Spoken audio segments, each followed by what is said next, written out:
Un fléau désormais mondial et dont la progression liée à une mauvaise alimentation, mais pas seulement, n'est pas prête de s'arrêter.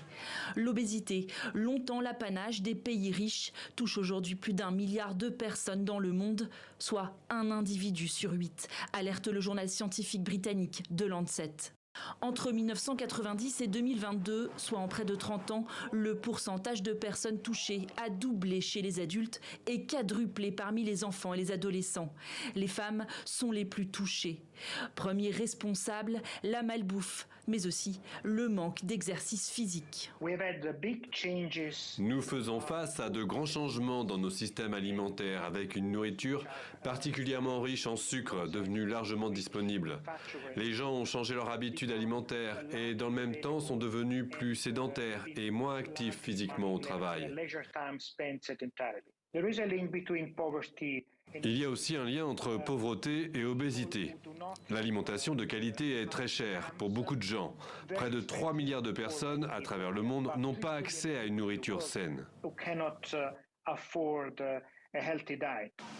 Les pays à revenus faibles ou intermédiaires sont les plus touchés de la planète, notamment certaines îles du Pacifique où plus de 60% de la population souffre d'obésité.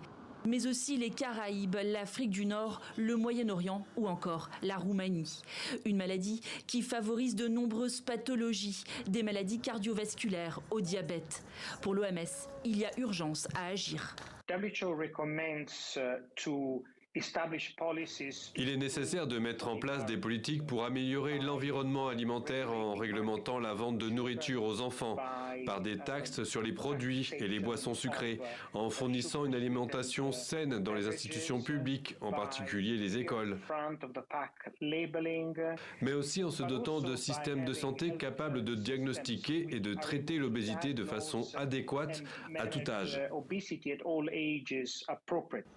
Certains États européens enregistrent néanmoins des progrès, la France notamment, mais aussi l'Espagne. Dans certains pays riches en revanche, la situation s'est encore aggravée. C'est le cas du Royaume-Uni et des États-Unis.